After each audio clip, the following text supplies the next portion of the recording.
السلام عليكم ورحمة الله وبركاته. الحمد لله نحمده ونستعينه ونستغفره ونعوذ بالله من شرور أنفسنا ومن سيئات أعمالنا. من يهده الله فلا مضل له ومن يضلله فلا هادي له، ونشهد أن لا إله إلا الله وحده لا شريك له، ونشهد أن سيدنا وسندنا وحبيبنا وحبيب ربنا ومولانا محمد صلى الله تعالى عليه وعلى آله وأصحابه وبارك وسلم تسليما كثيرا كثيرا. أما بعد، فقد قال الله تبارك وتعالى في كلامه المجيد وفرقانه الحميد: أعوذ بالله من الشيطان الرجيم. بسم الله الرحمن الرحيم. ولقد كرمنا بني آدم وحملناهم في البر والبحر ورزقناهم من الطيبات وفضلناهم على كثير ممن خلقنا تفضيلا. صدق الله العلي العظيم وصدق رسوله النبي الكريم، ونحن على ذلك من الشاهدين والشاكرين. সবাই মুহাব্বতের সাথে দুরূদ ইব্রাহিম পড়ি। আল্লাহুম্মা সাল্লি আলা মুহাম্মাদ ওয়া আলা আলি মুহাম্মাদ কামা সাল্লাইতা আলা ইব্রাহিম ওয়া আলা আলি ইব্রাহিম ইন্নাকা হামিদুম মাজিদ। আল্লাহুম্মা বারিক আলা মুহাম্মাদ ওয়া আলা كما باركت على إبراهيم وعلى آل إبراهيم إنك حميد مجيد. صلى الله عليه وسلم. الحمد لله, আল্লাহ সুবহানাহু ওয়া তাআলার দরবারে অসংখ্য গণিত শুকরিয়া, যে মহান রব আমাদেরকে বিগত জুমা থেকে জুমা পর্যন্ত হায়াত দিয়েছেন এবং সুস্থতার মতো নিয়ামত দান করে সপ্তাহের শ্রেষ্ঠতম দিন জুমার দিনে মসজিদের মধ্যে আগে আগে আসার বসার এবং কোরআন ও সুন্নাহর আলোকে কিছু কথা বলার এবং শোনার তৌফিক দিয়েছেন। এই জন্য সবাই অন্তরের অন্তরস্থল থেকে রবের দরবারে অবনত মস্তকে কালিমাতে শুকর আদায় করি আলহামদুলিল্লাহ। আল্লাহ সুবহানাহু ওয়া তাআলার দরবারে শুকরিয়া আদায় করে শেষ করা যাবে না, কারণ রব্বুল আলামিন আমাদেরকে এত এত নিয়ামতের ভিতরে রেখেছেন যে একটার পর একটা যদি গণনা করতে থাকি আল্লাহ তাআলার দেয়া নিয়ামত গুণে শেষ করা যাবে না। আল্লাহ তাআলার যে সমস্ত নিয়ামত আমাদের জন্য আল্লাহ তাআলা দিয়েছেন, এই সমস্ত নিয়ামতের মধ্যে সবচেয়ে বড় এবং সবচেয়ে গুরুত্বপূর্ণ নিয়ামত হচ্ছে আল্লাহ সুবহানাহু ওয়া তাআলা আমাদেরকে মুসলিম বানিয়েছেন। আল্লাহ তাআলা চাইলে আমাদেরকে কোনো বিধর্মীর ঘরে, কোনো হিন্দুর ঘরে, কোনো খ্রিস্টানের ঘরে, কোনো ইহুদির ঘরে আমাদেরকে জন্ম দিতে পারতেন, কিন্তু আল্লাহ সুবহানাহু ওয়া তাআলা দয়া করেছেন, মায়া করেছেন, আমাদেরকে আল্লাহ সুবহানাহু ওয়া তাআলা একজন মুসলমানের ঘরে আপনাকে আমাকে জন্ম দিয়েছেন। মুসলিমের ঘরে জন্ম নেওয়াটা কত বড় নেয়ামত, কত বড় প্রাপ্তি, এটা বুঝলে আমাদের শুকরিয়া আদায় করতে করতে আমরা ক্লান্ত হয়ে যেতাম। কারণ আল্লাহ সুবহানাহু ওয়া তাআলা পবিত্র কালামের মধ্যে বলে দিয়েছেন, ইন্নাদ দীনা ইনদাল্লাহিল ইসলাম। আল্লাহ সুবহানাহু ওয়া তাআলার কাছে পৃথিবীতে যত তন্ত্র মন্ত্র, যত ধর্ম, যত মতবাদ, যত কিছু রয়েছে, সব কিছুর উপরে আল্লাহ সুবহানাহু ওয়া তাআলার কাছে প্রিয় ধর্ম হচ্ছে ইসলাম। ওয়া মান ইয়াবতাগি গায়রাল ইসলামি দীনান ফালা ইউকবালা মিনহু। যারা ইসলাম ধর্ম ব্যতীত অন্য কোনো ধর্ম তালাশ করে তাদের থেকে ওই ধর্মটা কবুল করা হবে না, এমনকি তারা চিরস্থায়ী জাহান্নামী হবে। তো সেদিক থেকে আল্লাহ সুবহানাহু ওয়া তাআলা আমাকে আপনাকে মুসলিম বানিয়েছেন। জন্মসূত্রেই আমরা মুসলিম, আমাদেরকে কষ্ট করে ইসলাম পাইতে হয় নাই, কষ্ট করে ইসলাম পালন করতে হয় নাই।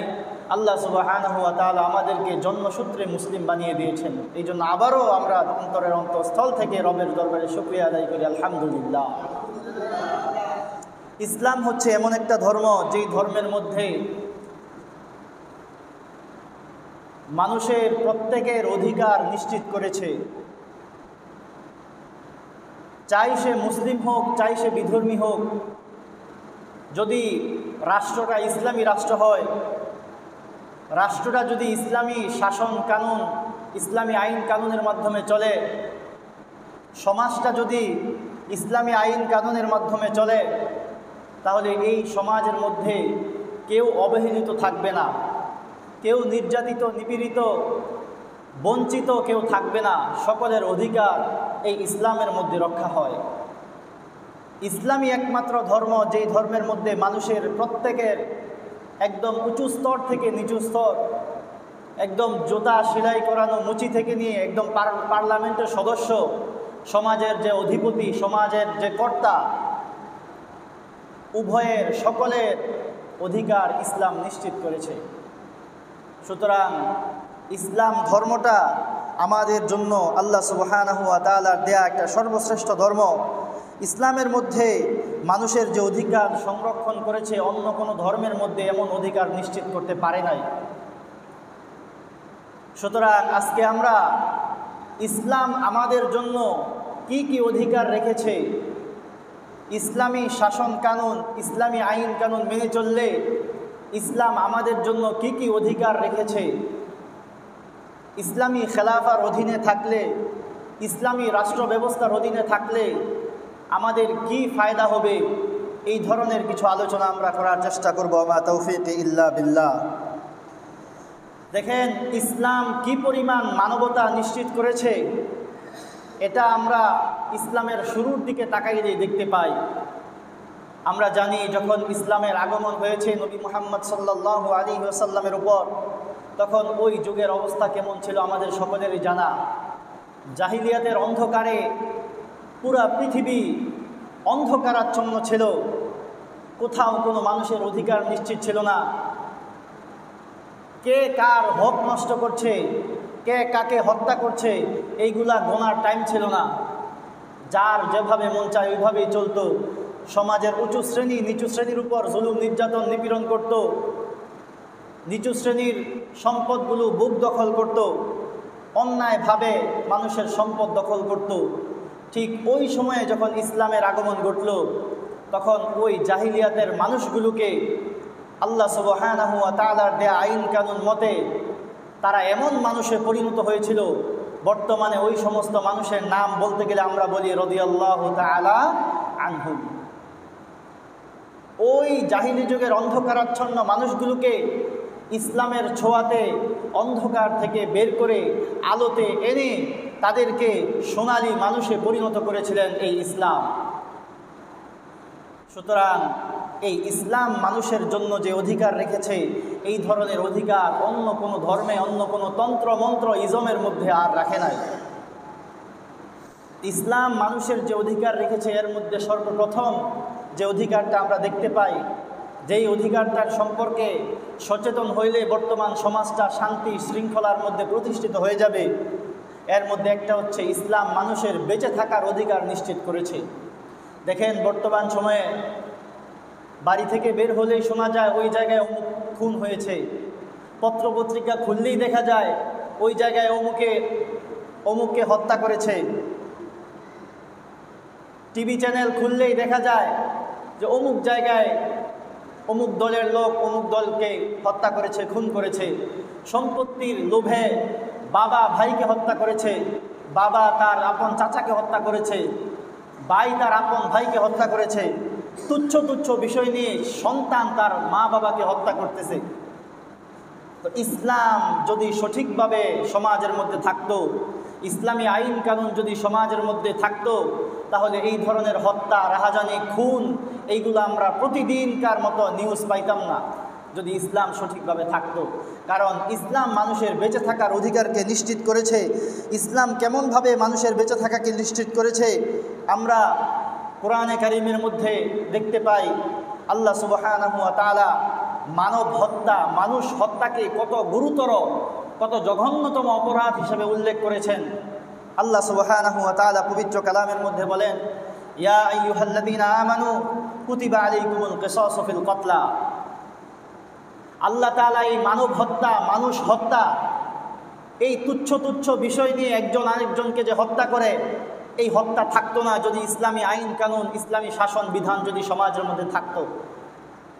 আল্লাহ তাআলা পবিত্র কালামের মধ্যে বলে দিচ্ছেন, হে পৃথিবীর মানুষেরা, তোমাদের উপর আল্লাহ তাআলা ফরজ করে দিয়েছেন কিসাস। কিসাসটা কি? কিসাস হচ্ছে কেউ যখন অন্যায়ভাবে অপরজনকে হত্যা করবে, তখন ইসলামী আইন বলে তাকেও তার ইসলামী শরীয়ত মতে হত্যা করা হবে।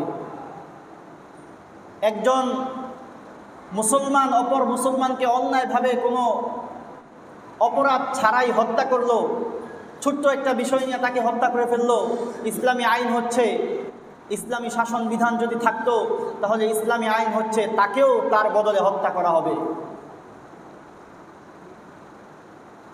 এরপরে আল্লাহ সুবহানাহু ওয়া তাআলা পবিত্র কালামের মধ্যে বলতেছেন, যদি কোনো মুসলমান অপর মুসলমানকে হত্যা করে, তাহলে তার ঠিকানা হচ্ছে জাহান্নাম।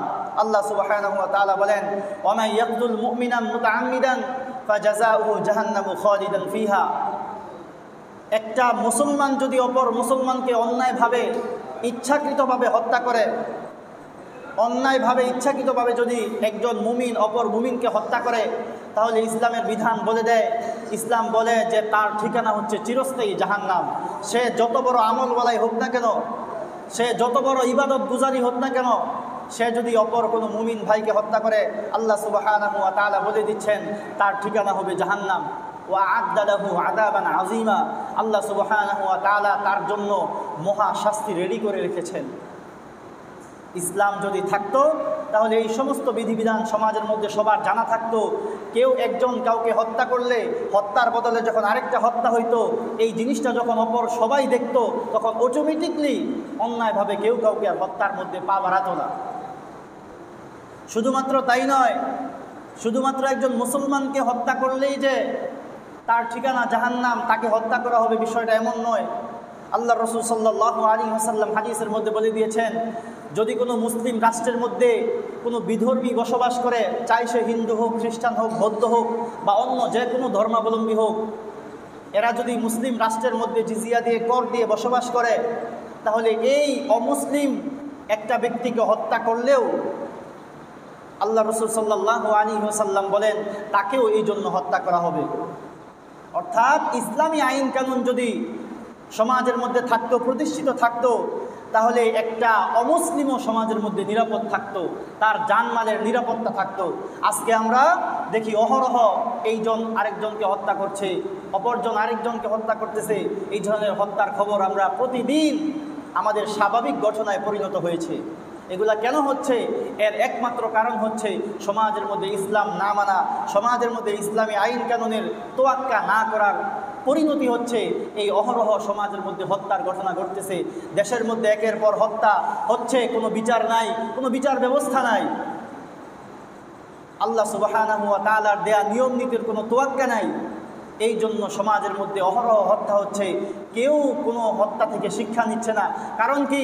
যে হত্যা করছে তার কোনো বিচার হচ্ছে না। বিচার না হওয়ার কারণে যে একটা হত্যা করলো, অপরজন দেখলো, দেখার পরে ভাবলো তার তো হত্যা করার পরে কোনো বিচার হয় নাই, তো আমারও অমুকের সাথে শত্রুতা আছে, আমিও তাকে হত্যা করি, হত্যা করলে তো কোনো সমস্যা নাই, বিচার হবে না। এই যে ইসলামী নিয়ম কানুন না থাকার কারণে আজকে সমাজের মধ্যে এত পরিমাণ হত্যা, এত পরিমাণ একজন অপরজনের উপর আক্রোশ, সামান্য থেকে সামান্য বিষয় নিয়ে কথা কাটাকাটি হয়েছে, হত্যা করে ফেলে।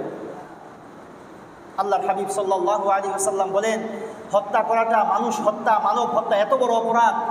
লাউ আন্না আহলাস সামাই ওয়াল আরদি ইশতারাকু ফিল কতলি, আল্লাহ রাসূল সাল্লাল্লাহু আলাইহি ওয়াসাল্লাম বলেন, যদি হত্যাটা এত জঘন্যতম অপরাধ, যদি পৃথিবীর সমস্ত মানুষ মিলে একটা মানুষকে হত্যার জন্য উৎসাহিত করে থাকে, পুরা পৃথিবীর আসমান এবং জমিনের মধ্যে যত মানুষ আছে সমস্ত মানুষ মিলে যদি একটা মানুষকে হত্যা করে, আল্লাহ রাসূল সাল্লাল্লাহু আলাইহি ওয়াসাল্লাম বলেন এই একটা মানুষের হত্যার বদলে পুরা পৃথিবীর মানুষকে হত্যা করা হবে। হত্যাটা এত জঘন্যতম অপরাধ। একজন মানুষকে যদি কেউ হত্যা করে, আর এই হত্যার পিছনে যদি পুরা পৃথিবীর মানুষের হাত থাকে, যদি ইসলামী শাসন থাকতো, তাহলে আল্লাহ রাসূল সাল্লাল্লাহু আলাইহি ওয়াসাল্লাম বলেন পুরা পৃথিবীর মানুষকে এই একটা হত্যার বদলে পুরা পৃথিবীর মানুষকে হত্যা করা হইতো। ইসলাম এত পরিমাণ কঠোর এই ব্যাপারে, মন চাইলেই তুমি কাউকে হত্যা করতে পারবা না, কারণ হত্যার পরবর্তী অবস্থা খুবই ভয়াবহ। এই জিনিসগুলো যদি সমাজের মধ্যে জানা থাকতো, তাহলে এইভাবে কেউ কাউকে সামান্য সামান্য তুচ্ছ তুচ্ছ বিষয়ে হত্যার ব্যবস্থা থাকতো না। কারণ দেখেন, আজকে বাংলাদেশে বিভিন্ন ধরনের বিভিন্নভাবে একজন আরেকজনকে হত্যা করতেছে। আজকে যদি সরকার পার্লামেন্ট থেকে এই আইন জারি করত যে অমুক অমুককে হত্যা করেছে, বাইতুল মোকাররমের সামনে সকাল 10টার সময় তার হত্যার বদলে তাকে হত্যা করা হবে, আর পুরো পৃথিবীর মানুষ টিভি চ্যানেলের মাধ্যমে অথবা সরাসরি লাইভের মাধ্যমে এটা দেখতো, তাহলে বলেন যেই সমস্ত অন্যায়কারী হত্যা করার নিয়োগ করেছিল যে আমিও আরেকজনকে হত্যা করব, এটা দেখার পর কি হত্যা করবে? করবে না। কারণ সে এটা থেকে দেখে শিখতে পারবে যে না, আমারও তো পরিণতি এমনই হবে, আমি যদি অপরজনকে হত্যা করি তাহলে আমার পরিণতি এমন হবে, আমাকেও কালকে এমনভাবে আমার মাথা থেকে, গলা থেকে, আমার দেহ থেকে মাথাকে আলাদা করে ফেলা হবে। এটা হচ্ছে ইসলামী আইন। ইসলামী আইন যদি সমাজের মধ্যে বাস্তবায়ন হয়, তাহলে সমাজটা সুন্দর সমাজে পরিণত হবে। এই সমাজের মধ্যে কোনো বিশৃঙ্খলা থাকবে না, সমাজের মধ্যে কোনো একজন অপরজনের জানমালের কোনো নিরাপত্তা নিশ্চিত না থাকার যে বিষয়, এই বিষয়গুলো তখন আর থাকবে না। এরপরে আসে দেখেন, ইসলাম, একটু আগেই বললাম, ইসলামী মানবতার মধ্যে, ইসলামী অধিকারের মধ্যে শুধুমাত্র একজন মুসলিমের জান না, বরং একটা হিন্দুরও জানের নিরাপত্তা আছে। একটা বিধর্মী যে ইসলাম মানে না, তার জন্য তার জানের নিরাপত্তা ইসলাম রেখেছে। এই জন্য এই সমস্ত বিষয় আজকে আমরা না জানার কারণে সমাজের মধ্যে অহরহ হত্যা হচ্ছে। এমনকি হত্যার বিষয়টা এত জঘন্য, যুদ্ধের ময়দানের মধ্যে মুসলিম এবং বিধর্মীরা যুদ্ধ করতেছে, এই যুদ্ধের ময়দানের মধ্যেও আল্লাহ রাসূল সাল্লাল্লাহু আলাইহি ওয়াসাল্লাম বলেন ওয়ালা তাকতুলু ওয়ালিদান তিফলা, যে তোমরা বাচ্চাকে হত্যা করবা না। শিশু বাচ্চা যুদ্ধের ময়দানের মধ্যে আছে, বাচ্চাকে হত্যা করা যাবে না। ওয়ালাম ইমরাতান, এবং মহিলাকে হত্যা করা যাবে না। ওয়ালা শাইখুন কাবীরন, এবং কোনো বৃদ্ধ মানুষকে হত্যা করা যাবে না। ইসলাম এসে এই আইন কানুন শেখাচ্ছে। যুদ্ধের ময়দানে আপনার শত্রুরা সামনে, শত্রুদের মধ্যেও যারা বৃদ্ধ, শত্রুদের মধ্যেও যারা শিশু, শত্রুদের মধ্যেও যারা মহিলা, তাদেরকে হত্যা করতে ইসলাম নিষেধ করেছে। তো ইসলাম এসে যে মানবতা নিশ্চিত করেছে, ইসলাম এসে মানুষের যে অধিকার নিশ্চিত করেছে, এই ধরনের অধিকার আজকে পৃথিবীর কোথাও পাওয়া যায় না। আর আজকে দেখা যায়, আফসোসের বিষয়, পরিতাপের বিষয়, যাদের হাতে মানুষের অধিকার প্রতিনিয়ত লুণ্ঠিত হচ্ছে, মানবাধিকার প্রতিনিয়ত লুণ্ঠিত হচ্ছে, ওই সমস্ত মানুষরা আজকে আমাদের বাংলাদেশে এসে মানবাধিকার কার্যালয় খোলে আমাদেরকে মানবাধিকার শিখাইতে চায়। আমাদের জন্য পশ্চিম থেকে কেন আইন কানুন আসবে? আমাদের নিজেদের জন্য আল্লাহ রসুলের রেখে যাওয়া কোরআন এবং সুন্নাহ রয়েছে। আমাদের জন্য আল্লাহ রসুল সাল্লাল্লাহু আলাইহি ওয়াসাল্লাম কোরআন এবং সুন্নাহ রয়েছে। এই কোরআন সুন্নাহ থেকে, ওই আমেরিকা থেকে, পশ্চিম দেশ থেকে আমাদের জন্য কোনো আইন কানুন আমাদের প্রণয়ন করার কোনো দরকার নাই। পশ্চিমা দেশ থেকে এসে আমাদেরকে মানবতা শিখাইতে কোনো ধরনের কোনো দরকার নাই, কারণ আমাদের জন্য রয়েছে ইসলাম। আর ইসলাম মানুষের যে অধিকার নিশ্চিত করেছে, এই অধিকার অন্য কোনো জাতি আজ পর্যন্ত কোনো ধরনের তন্ত্র মন্ত্র, কোনো ইজম আজকে পর্যন্ত প্রতিষ্ঠিত করতে পারে নাই। অতএব আফসোসের বিষয় আমাদের যে আমাদের বাংলাদেশে আমাদেরকে মানবতা শেখানোর জন্য আমেরিকা থেকে কার্যালয় খুলতে বলা হচ্ছে। কত বড় আফসোসের বিষয়! ওই আমেরিকার হাতে আজকে পুরা বিশ্বের মধ্যে Afghan, Iraq, Iran, Syria, Libya, এই সমস্ত দেশের মুসলমানরা আজকে নিপীড়িত, নির্যাতিত হচ্ছে তাদের হাত দিয়ে, আর তারা আসছে আমাদের দেশে মানবতা শিখাইতে। কত বড় আফসোস আর পরিতাপের বিষয়! আর এইগুলার আমাদের দেশ থেকে সার্টিফাইড করা হচ্ছে যে তাদেরকে খোলার অনুমতি দেওয়া হচ্ছে। অতএব আমাদের সবাইকে সজাগ থাকতে হবে। এই ধরনের কোনো বিধর্মী কালচার, বিধর্মীদের থেকে আমাদেরকে মানবতা শিখতে হবে না। আমাদের জন্য আল্লাহ রসুলের সুন্নাহ এবং আল্লাহ তাআলার পক্ষ থেকে দেয়া কোরআনই আমাদের জন্য যথেষ্ট। এরপরে আসি যে ইসলাম আমাদের জন্য আরও কি অধিকার নিশ্চিত করেছে। ইসলাম শুধুমাত্র আমাদের জানের নিরাপত্তা দিয়েই শেষ হয় নাই। ইসলাম আমাদের জন্য আমাদের জানের পাশাপাশি আমাদের মালের নিরাপত্তা দিচ্ছে, আমাদের মান সম্মানের নিরাপত্তা দিচ্ছে। আল্লাহ সুবহানাহু ওয়া তাআলা পবিত্র কালামের মধ্যে বলেন, আমাদের মান সম্মান নিরাপত্তার লক্ষ্যে ইয়া আইয়ুহাল্লাযীনা আমানু লা ইয়াসখার কওমুম মিন কওমিন আসা আইয়াকুনু খায়রাম মিনহুম। আল্লাহ তাআলা পবিত্র কালামের মধ্যে বলতেছেন, হে ঈমানদারগণ, তোমরা একজন অপরজন মুসলমানের ইজ্জতের উপর হানা দিবা না, একজন অপরজনকে ঠাট্টা মশকরা করবা না, এটা অপরজনের সম্মানহানি। এরপরে আল্লাহ তাআলা বলেন, ওয়ালা তানাবাজু বিল আলকাব। আল্লাহ সুবহানাহু ওয়া তাআলা বলেন, কাউকে মন্দ নামে ডাকবা না। মানুষ হত্যা তো দূরের কথা, মানুষের সম্মানহানিটাও ইসলাম নিষেধ করেছে। কাউকে ঠাট্টা করতে নিষেধ করেছে। কাউকে সমাজের মধ্যে তার নাম হচ্ছে একটা, তাকে মন্দ নামে সে পরিচিত হয়ে গিয়েছে, ওই মন্দ নামে ডাকতে ইসলাম নিষেধ করেছে। ওয়ালা তানাবাজু বিল আলকাব। সমাজের মধ্যে কারো নাম যদি অন্য কোনো ভিন্ন কোনো নাম থাকে, যেই নাম শুনলে সে রাগ করে, ওই সমস্ত নামের মধ্যে ডাকতে ইসলাম নিষেধ করেছে। হত্যা তো দূরের কথা, একজন মুসলমানের সম্মানহানিকেও ইসলাম নিষেধ করেছে। এরপরে আল্লাহ তাআলা পবিত্র কালামের মধ্যে এই সূরার মধ্যে আরেক জায়গায় বলেন, ইয়া আইয়ুহাল্লাযীনা আমানু লা তাজাসসু। তোমরা একজন অপরজনের পিছনে লাগবা না, একজন আরেকজনের পিছনে লেগে তার দোষ ত্রুটি তালাশ করবা না। ওয়ালা ইয়াগতাব বা'দুকুম বা'দ। একজন অপরজনের গীবত করবা না। ইসলাম এসে মানুষ হত্যা তো দূরের কথা, ইসলাম একজন মুসলমান আরেকজন মুসলমানের কাছে এতটা নিরাপদ রেখেছে যে তুমি তোমার মুসলমান ভাইয়ের গীবত করতে পারবা না। কেন গীবত করবা না? গীবত করাটা এত বড় ভয়াবহ গুনাহ। আইয়ুহিব্বু আহাদুকুম আইয়াকুলা লাহমা আখিহি মাইতান ফাকারিহতুমু। আল্লাহ তাআলা বলেন, গীবত করাটা এত ভয়াবহ গুনাহ, তুমি কি চাও যে তোমার মরা ভাইয়ের গোশত খাইতে? আমি আরেকজন মুসলমান ভাইয়ের গীবত করলাম, পরনিন্দা পরচর্চা করলাম, এটা এত ভয়াবহ গুনাহ যে আল্লাহ তাআলা পবিত্র কালামের মধ্যে বলেন, তুমি তোমার মরা ভাইয়ের গোশত খাইতে যদি পছন্দ করো, তাহলে তুমি তোমার আরেক ভাইয়ের গীবত করো। কত বড় ভয়াবহ কথা! কিন্তু আজকে আমাদের মধ্যে দেখা যায় এই গীবতটা আমাদের জন্য ঘি ভাতে পরিণত হয়ে গিয়েছে। একজন সুযোগ পাইলে অপরজনের গীবতের মধ্যে লিপ্ত হয়ে যায়। কে কি করছে না করছে এইগুলা দুই চারজন বসলেই অপরজনের গীবত করা শুরু হয়ে যায়। অথচ গীবত করার কি ভয়াবহ পরিণতি, এর আগেও আপনাদেরকে এক জমায় বলেছিলাম। আজকে আমাদের গীবতের বিষয় আলোচনা না, বিষয় হচ্ছে ইসলাম এসে মানুষকে কি ধরনের সম্মান, কি ধরনের অধিকার নিশ্চিত করছে এইগুলা বলা। মানুষ হত্যা তো দূরের কথা, মানুষ হত্যা এত বড় অপরাধ আল্লাহ তাআলা নিষেধ করেছেন। এমনকি একজন মানুষের সম্মান হানি করাটাও ইসলাম নিষেধ করেছে। কাউকে ঠাট্টা করা যাবে না, কাউকে মন্দ নামে ডাকা যাবে না। এই ধরনের কথা ইসলাম আমাদেরকে শেখাচ্ছে। মানুষের অধিকার ইসলাম আমাদেরকে শেখাচ্ছে। অতএব মানুষের অধিকার পাশ্চাত্য সংস্কৃতি থেকে, আমেরিকা রাশিয়া থেকে আমাদেরকে শিখতে কখনোই হবে না, কারণ আমাদের জন্য রয়েছে পবিত্র কোরআন। এবং আল্লাহ রসুল সাল্লাল্লাহু আলাইহি ওয়াসাল্লামের রেখে যাওয়া অসংখ্য অগণিত হাদিস। এরপরে আসি যে আল্লাহ রসুল সাল্লাল্লাহু আলাইহি ওয়াসাল্লাম আমাদের মালের নিরাপত্তার জন্য ইসলাম কি করেছে, আমাদের সম্পদের নিরাপত্তার জন্য ইসলাম কি বিধান দিল। ইসলাম বিধান দিল ওয়াসারিকু ওয়াসারিকাতু ফাকতাউ আইদিয়াহুমা জাযাআম বিমা কাসাবা নাকালাম মিনাল্লাহ। ইসলাম এসে আমাদের মালের নিরাপত্তা নিশ্চিত করণার্থে কেউ যদি কারো মাল অন্যায়ভাবে নিয়ে যায়, চুরি করে নিয়ে যায়, তাহলে চোর এবং চূর্ণির বিধান ইসলাম এসে বর্ণনা করে দিল যে চোর এবং চূর্ণি তাদেরকে যখন হাতে নাতে ধরা হবে তখন উভয় জনের হাত কেটে দেওয়া হবে।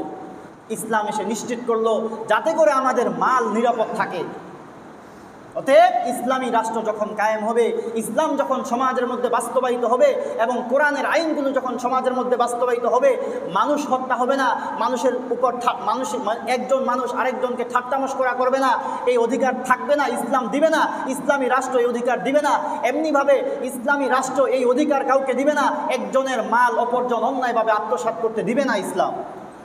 ইসলাম এসে মানুষের অধিকার এইভাবে নিশ্চিত করবে।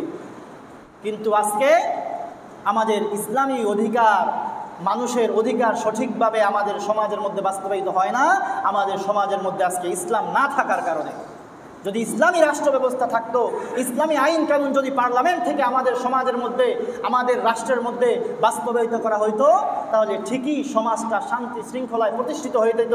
ওই জাহিলি যুগে ইসলাম আসার পরে ওই জাহিলি যুগের অন্ধকারাচ্ছন্ন মানুষগুলো যেভাবে সোনালী মানুষে পরিণত হয়ে গিয়েছিল, নামি দামি মানুষে পরিণত হয়ে গিয়েছিল, আজকেও যদি আমাদের সমাজের মধ্যে ইসলাম প্রতিষ্ঠিত হয়, আজকেও আমাদের সমাজের মধ্যে দুর্নীতিবাজ লোকগুলো, চাঁদাবাজ লোকগুলো, আমাদের সমাজের মধ্যে যারা অন্যায়ভাবে মানুষের হক নষ্ট করে, এই সমস্ত লোকগুলো ইসলামের ছায়াতলে আসলে এই সমস্ত মানুষগুলো স্বর্ণের মানুষে পরিণত হয়ে যাবে। ইসলাম আমাদের জন্য মানবতা নিশ্চিত করেছে, ইসলাম মানুষের অধিকার নিশ্চিত করেছে। চতুর্দিক থেকে ইসলাম আমাদেরকে মুক্তির ফরমান আমাদেরকে শুনিয়ে দিয়েছে। এরপরে আসি, ইসলাম যখন আসলো, দেখেন ইসলাম এসে আমাদেরকে বহুত্ববাদ থেকে মুক্তি দিয়েছে। বহুত্ববাদ কি? দেখেন, হিন্দুদের বলা হয় যে 33 কোটি দেবতা, খ্রিস্টানরা ত্রিত্ববাদে বিশ্বাসী, ট্রিনিটিতে বিশ্বাসী, অর্থাৎ তারা মানে 3 খোদা। দেখেন ইসলাম যখন আগমন করলো, ইসলাম এসে বলল ওয়া'বুদুল্লাহা ওয়ালা তুশরিকু বিহি শাইআ, তোমরা এক আল্লাহর ইবাদত করো, এক আল্লাহ ব্যতীত এক আল্লাহর সাথে আর কাউকে শরীক করবা না। দেখেন, আমার যদি মালিক থাকে একজনকে সন্তুষ্ট করা সহজ না কঠিন? সহজ। কিন্তু আমার মালিক যদি আমি যদি এমন কারো অভিভাবক থাকি যে আমার অভিভাবক হচ্ছে 4-5 জন, সে বলবে এইটা কর, আরেকজন বলবে ওইটা কর, আরেকজন বলবে ওইটা কর, তখন কি তাদের সবাইকে সন্তুষ্ট করা সম্ভব না?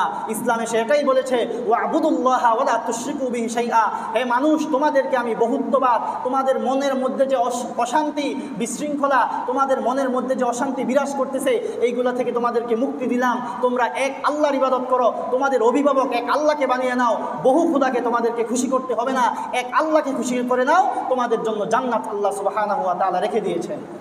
ইসলাম এসে এই বহুত্ববাদকে, মানুষকে বহুত্ববাদের অশান্তি থেকে মুক্তি দিয়েছে। এরপরে আসে, ইসলাম মানুষের কি কি অধিকার নিশ্চিত করেছে। ইসলাম এসে শিক্ষার অধিকার নিশ্চিত করেছে। আমরা যখন ওই জাহিলিয়াতের যুগের আগের দিকে তাকাই, তখন আমরা দেখতে পাই যে ইসলাম শুধুমাত্র তৎকালীন সময়ে শিক্ষার অধিকারটা ছিল সমাজের এলিট শ্রেণী যারা ছিল, সমাজের যারা অধিপতি ছিল, তারাই শুধু শিক্ষার অধিকার পাইতো। আর সমাজের যারা নিম্ন শ্রেণী আছে তাদের শিক্ষার অধিকার ছিল না। কেন ছিল না? কারণ হচ্ছে, যদি সবাই শিক্ষিত হয়ে যায় তাহলে তো সমাজপতিদের সমাজপতিগিরি আর থাকবে না, নেতাদের নেতাগিরি আর তখন থাকবে না। কারণ সমাজের মধ্যে সবাই যদি শিক্ষিত হয়ে যায় তখন সবাই তো শিক্ষিত, তখন কে কাকে মানবে? এই জন্য তৎকালীন সময়ে শিক্ষার অধিকার ছিল না। শিক্ষার অধিকার শুধু তারাই পাইতো যারা সমাজের বড় বড় ব্যক্তিত্ব ছিল, তারাই একমাত্র শিক্ষার অধিকার লাভ করত। এছাড়া অন্যদের জন্য শিক্ষার অধিকার ছিল না। ফেরাউনের কাহিনী তাকায় দেখেন, ফেরাউন তার সমাজের মধ্যে, তার রাষ্ট্রের মধ্যে শিক্ষা ব্যবস্থাকে একদম ভঙ্গুর করে দিয়েছিল, শিক্ষা ব্যবস্থাকে বাতিল করে দিয়েছিল। কেন? যাতে দেখেন, ফেরাউন কিন্তু ক্ষমতার মধ্যে আইসাই বলে নাই যে আনা রব্বুকুমুল আলা, আমি তোমাদের বড় খোদা, এই কথা বলে নাই। সে ধারাবাহিকভাবে মানুষকে মূর্খ বানাইতে বানাইতে বানাইতে বানাইতে একটা পর্যায়ে গিয়ে বলছে আমি তোমাদের খোদা। তখন আর মানুষ জানে না খোদা কি জিনিস, তখন সবাই অটোমেটিকলি মেনে নিয়েছিল। এই শিক্ষার অধিকার না থাকলে সমাজের মানুষ নিগৃহীত হয়, সমাজের মানুষ নির্যাতিত হয়। শিক্ষার অধিকার যখন মানুষের থাকে তখন সে বুঝতে পারে যে আমার কোনটা অধিকার আর আমার কোনটা অধিকার না, সে বুঝতে পারে। এই জন্য শিক্ষার অধিকার ইসলাম এসে আমাদের জন্য নিশ্চিত করেছে। এরপরে আসি, ইসলাম এসে ন্যায় বিচার প্রতিষ্ঠা করেছে। ন্যায় বিচার প্রতিষ্ঠান নমুনা একটা সংক্ষিপ্ত ঘটনা বললেই বুঝে আসবে। ঘটনাটা সবাই হয়তো শুনেছেন। একবার মাখজুমি গোত্রের এক মহিলা, ইসলাম এসে ন্যায় বিচার কতটা প্রতিষ্ঠিত করেছে একটা ঘটনা শুনলেই বোঝা যায় যে আল্লাহ রসুল সাল্লাল্লাহু আলাইহি ওয়াসাল্লাম তখনও জীবিত আছেন। এই অবস্থায় মাখজুমি গোত্রের একটা মহিলা চুরি করলো। আর মাখজুমি গোত্র ছিল আল্লাহ রসুলের বংশের সাথে সম্পৃক্ত, আল্লাহ রসুলের আত্মীয় বংশ ছিল মাখজুমি বংশ। তো ওই বংশের একটা মহিলা চুরি করলো। এখন সাহাবায়ে কেরাম রাদিয়াল্লাহু তাআলা আনহুম চিন্তিত হয়ে গেলেন যে এই মহিলার যদি ইসলামী আইন অনুযায়ী হাত কাটা হয় তাহলে তো আল্লাহ রসুলের বংশের, আল্লাহ রসুলের আত্মীয়তার অপমান হবে। ন্যায় বিচার ইসলাম কেমনভাবে প্রতিষ্ঠা করেছে? আল্লাহ রসুলের কাছে কে আইসা বলবে আল্লাহ রসুল সে তো আপনার বংশধর, তার যদি হাত কাটা হয় তাহলে তো আপনার বংশের অপমান হবে, আপনার অপমান হবে। কে আইসা বলবে? কারো তো এই সাহস নাই যে আল্লাহ রসুলের কাছে আইসা ইসলাম বিরুদ্ধ একটা কথা বলবে। তখন কাকে পাঠাবে? তখন যায়েদ ইবনে হারেসা, আল্লাহ রসুল সাল্লাল্লাহু আলাইহি ওয়াসাল্লামের পালক পুত্র ছিল, উনার নাতিকে পাঠায় ওসামা রাদিয়াল্লাহু তাআলা আনহুকে পাঠিয়ে দিয়েছে। ওসামা রাদিয়াল্লাহু তাআলা আনহু যখন ছোট, লাফ দিয়ে আইসা আল্লাহ রসুলের কোলে উঠলো। কোলে উঠা কানে কানে বলল, ইয়া রাসূলুল্লাহ, এই যে এই মহিলা চুরি করেছে, এই মহিলা কিন্তু আপনার গোত্রের। ফাতালাওয়ানা ওয়াজহু রাসূলিল্লাহি সাল্লাল্লাহু আলাইহি ওয়াসাল্লাম। এই কথা শোনার পরে আল্লাহ রসুলের চেহারা রাগে লাল হয়ে গেল। আল্লাহ রসুল গুসায় একদম প্রকম্পিত হয়ে গেলেন। সাহাবায়ে কেরাম রাদিয়াল্লাহু তাআলা আনহুমদেরকে সামনে ডাকা এসে বললেন, আমার মেয়ে ফাতেমাও যদি আজকে চুরি করত তাহলে আমি ফাতেমার হাত কেটে দিতাম। ইসলাম এসে এই ন্যায় বিচার প্রতিষ্ঠা করেছে। ইসলাম এসে এই ন্যায় বিচার প্রতিষ্ঠা করেছে। নবী মুহাম্মদের মেয়ে ফাতেমাও যদি আজকে চুরি করত তাহলে কোনো স্বজনপ্রীতি হইতো না, ইসলামী আইন মতে ফাতেমার হাতও কেটে ফেলা হতো। অতএব তোমরা আসছো আল্লাহর আইনের বিরুদ্ধে গিয়ে কথা বলে এই মাখজুমি মহিলাকে আমি মুক্তি দিয়ে দিতে, মাখজুমি মহিলা চুরি করেছে তার জন্য বিধানকে আমি হালকা করব, আল্লাহর দেয়া বিধানকে আমি তুচ্ছ করব? এটা কশ্চিনকালেও হতে পারে না। ইসলাম এসে এই ধরনের ন্যায় বিচার প্রতিষ্ঠা করেছে। এরপরে আসি রাজনৈতিক অধিকার। ইসলাম এসে মানুষকে রাজনৈতিক অধিকার প্রতিষ্ঠিত করেছে। আমরা দেখি জাহিলি যুগের আগে সমাজের মধ্যে যারা অধিপতি ছিল, রাজা বাচ্চা যারা ছিল, রাজার ছেলেই রাজা হইতো, বাচ্চার ছেলেই বাচ্চা হইতো। কিন্তু ইসলাম এসে খেলাফা ব্যবস্থা চালু করে দিয়েছে। খেলাফা ব্যবস্থার মধ্যে জনগণের মতের দাম দেয়া হয়েছে। প্রত্যেকটা জনগণের আলাদা আলাদা দাম রয়েছে। বর্তমান গণতান্ত্রিক ধারার মধ্যেও ইসলামের মাশওয়ারা থেকে, ইসলামী যে মাশওয়ারা, ওই মাশওয়ারা থেকে মূলত গণতান্ত্রিক পদ্ধতিতে যে আমাদেরকে সবাইকে ভোট দেওয়ার অধিকার নিশ্চিত করা হয়েছে, এটাও মূলত একটা সঠিকভাবে যদি নির্বাচন পদ্ধতি হয় তাহলে এটাও ইসলামী মতে, ইসলামী পথ পদ্ধতিতে, তাহলে এটাও হবে ওই ইসলামের রাজনৈতিক অধিকার প্রতিষ্ঠা। আর যদি ভোটের অধিকার না থাকে তাহলে ইসলামী রাজনৈতিক অধিকার প্রতিষ্ঠিত হইল না। এরপরে আসি নারীর অধিকার। নারীর অধিকার নিয়ে আমরা বিগত কয়েক জমা আগে আমরা লম্বা চূড়া আলোচনা করেছিলাম। ইসলাম এসে নারীকে কোথা থেকে কোথায় নিয়ে গেছে। ইসলাম পূর্ব যুগে নারীরা ছিল একটা ভোগের পণ্যস্বরূপ, কিন্তু ইসলাম আইসা স্পষ্ট ভাষায়, পরিষ্কার ভাষায় ঘোষণা দিয়ে দিল, আল জান্নাতু তাহতা কুদামিল উম্মাহাত, যে তোমাদের মায়ের পায়ের নিচে হচ্ছে সন্তানের বেহেশত। মাকে মা হিসাবে, বোন হিসাবে একদম প্রত্যেকটা স্তরের মহিলাদেরকে আল্লাহ সুবহানাহু ওয়া তাআলা ইসলামের মাধ্যমে দামি বানিয়ে দিয়েছেন। ইসলামে নারীর অধিকার প্রতিষ্ঠা করেছে। এরপরে আসে ইসলামে শ্রমিকের অধিকার নিশ্চিত করেছে। আল্লাহ রসুল সাল্লাল্লাহু আলাইহি ওয়াসাল্লাম বলেন, শ্রমিকের গায়ের ঘাম শুকানোর আগেই তার পারিশ্রমিক দিয়ে দাও। ইসলাম এসে শ্রমিকের অধিকার নিশ্চিত করেছে। ইসলামী সমাজ ব্যবস্থা থাকলে ইসলামী সমাজের মধ্যে শ্রমিকের হক, একটা সামান্যতম একটা শ্রমিকের হক নষ্ট হবে না। ইসলাম থাকলে, ইসলামী হুকুমত মতো রাষ্ট্র পরিচালিত হলে শ্রমিকের অধিকারও নিশ্চিত থাকবে, শ্রমিকের অধিকারও অক্ষুণ্ণ থাকবে। এরপরে ইসলাম এসে প্রতিবেশীর অধিকার নিশ্চিত করলো। ইসলাম এসে বলল ওয়াল্লাহি লা ইউমিন, ওয়াল্লাহি লা ইউমিন, ওয়াল্লাহি লা ইউমিন। আল্লাহ রাসূল সাল্লাল্লাহু আলাইহি ওয়াসাল্লাম 3 বার কসম করে বললেন, ওই ব্যক্তি কখনো মুসলমান হইতে পারবে না, ওই ব্যক্তি কখনোই মুসলমান হইতে পারবে না, ওই ব্যক্তি কখনোই মুসলমান হইতে পারবে না যার হাত থেকে তার প্রতিবেশী নিরাপদ নয়। আপনার প্রতিবেশী যদি আপনার হাত থেকে নিরাপদ না থাকে, আপনার প্রতিবেশীর হক যদি আপনি সঠিকভাবে আদায় করতে না পারেন, আল্লাহ রাসূল সাল্লাল্লাহু আলাইহি ওয়াসাল্লাম বলে দিয়েছেন ওয়াল্লাহি লা ইউমিন, ওই ব্যক্তি কখনো ঈমানদার হইতে পারবে না। ইসলাম এসে এই সামান্য প্রতিবেশীর হক নষ্ট করেছে। প্রতিবেশীর অধিকার রক্ষা করতে গিয়ে আল্লাহ রাসূল সাল্লাল্লাহু আলাইহি ওয়াসাল্লামকে জিবরাইল আলাইহিস সালাতু ওয়াস সালাম বারবার এসে বলছিলেন, ইয়া রাসূলুল্লাহ আপনি প্রতিবেশীর হক আদায় করুন, ইয়া রাসূলুল্লাহ আপনি প্রতিবেশীর হক আদায় করুন। তখন রাসূল সাল্লাল্লাহু আলাইহি ওয়াসাল্লাম বলতেছিলেন, জিবরাইল আলাইহিস সালাম আমাকে যেইভাবে প্রতিবেশীর হক বুঝাইতেছিল, দিনের পর দিন আয়েশা প্রতিবেশীর হক রক্ষার প্রতি আমাকে গুরুত্ব আরোপ করছিল, আমার মনে হচ্ছিল কবে জানি আয়েশা বলে যে প্রতিবেশীকেও আমার সম্পদের হক দিতে হবে, সম্পদের ভাগ দিতে হবে। এত পরিমাণ প্রতিবেশীর হক ইসলাম নিশ্চিত করেছে। অর্থাৎ ইসলাম যখন আমরা মানব, ইসলাম যখন সমাজের মধ্যে থাকবে, কোনো মানুষ অধিকার হারা থাকবে না, কোনো মানুষ বঞ্চিত থাকবে না, কেউ জুলুমের শিকার হবে না, কেউ নির্যাতন নিপীড়নের শিকার হবে না, ইসলাম যদি আমাদের সমাজের মধ্যে বাস্তবায়ন করতে পারি। সুতরাং এই ইসলাম এসে আমাদের মানবাধিকারকে যেভাবে নিশ্চিত করেছে, কোরআন এবং সুন্নাহর মধ্যে আমাদের জন্য যে মানবতা যেভাবে নিশ্চিত করা হয়েছে, এইগুলা বাদ দিয়ে যদি আমরা পশ্চিম থেকে আমাদের মানবতা আমদানি করতে হয়, তাহলে আমাদের মরে যাওয়া উচিত, আমাদের লজ্জায় মরে যাওয়া উচিত। আমাদের সামনে কোরআন এবং সুন্নাহ থাকার পরও কেন পশ্চিম থেকে আমাদেরকে মানবতা শিখতে হবে? কেন পশ্চিমের জাতিসংঘ থেকে আমাদের দেশের মানবাধিকার সংস্থা, মানবাধিকার কার্যালয় তৈরি করে আমাদেরকে মানবাধিকার কেন শিখাইতে হবে? অথচ ফিলিস্তিনের মধ্যে দিনের পর দিন মুসলমানরা মারা যাচ্ছে, ইরাক, ইরান, আফগানের মধ্যে কত জুলুম নির্যাতন হয়েছে, কোথায় তাদের মানবতা? তো ওই জায়গায় আমরা দেখি নাই। তাহলে আজকে আমাদের বাংলাদেশে সুন্দরভাবে সব কিছু চলতেছে, আমাদের দেশে কেন আইসা তাদেরকে মানবাধিকার শেখাতে হবে? বুঝতে হবে এর মধ্যে অবশ্যই অন্তর্নিহিত কিছু কারণ রয়েছে। কারণ দেখা যায় যাকে এই মানবাধিকার কার্যালয়ের প্রধান হিসেবে নির্বাচিত করার কথা চলতেছে, সে হবে একজন স্বঘোষিত সমকামিতার প্রমোট করার জন্য এই ধরনের মানবাধিকার সংস্থা আমাদের দেশের মধ্যে কার্যালয় করার পরিকল্পনা চলতেছে। অতএব মানবতা শিখার জন্য, মানুষের অধিকার নিশ্চিত করার জন্য আমাদের সামনে কোরআন রয়েছে, আমাদের সামনে সুন্নাহ রয়েছে। আমাদেরকে মানবতা অন্য কোনো তন্ত্র মন্ত্র থেকে আমাদেরকে শিখতে হবে না। আমাদের সামনে আল্লাহ রাসূল সাল্লাল্লাহু আলাইহি ওয়াসাল্লামের রেখে যাওয়া সুন্নাহ, আল্লাহ রসুলের রেখে যাওয়া কোরআন আমাদের জন্য রয়েছে। এই কোরআন এবং সুন্নাহ অনুযায়ী যদি আমরা সমাজ পরিচালিত করতে পারি, কোরআন এবং সুন্নাহ অনুযায়ী যদি আমাদের ব্যক্তি জীবনকে গড়তে পারি, তাহলে সমাজের মধ্যে কোনো অন্যায়, অবিচার, অশ্লীলতা, ব্যভিচার, কোনো ধরনের হত্যা, রাহাজানি কোনো কিছুই আমাদের সমাজের মধ্যে থাকবে না। জাহিলি যুগের সমাজটা যেমন কোরআনের শাসনের মাধ্যমে আল্লাহ রসুল সাল্লাল্লাহু আলাইহি ওয়াসাল্লাম সোনালী যুগে পরিণত করেছিলেন, আজকেও যদি আমরা ইসলামকে মেনে নেই, ইসলামী শাসনকে যদি আমরা মেনে নেই, তাহলে আমাদের সমাজটাও সুন্দর সুশৃঙ্খল সমাজে পরিণত হবে। আল্লাহ সুবহানাহু ওয়া তাআলা আমাদের সবাইকে ইসলামের ছায়াতলে এসে আশ্রয় গ্রহণ করার তৌফিক দান করুক। ওয়া আখিরু দাওয়ানা আলহামদুলিল্লাহি রাব্বিল আলামিন।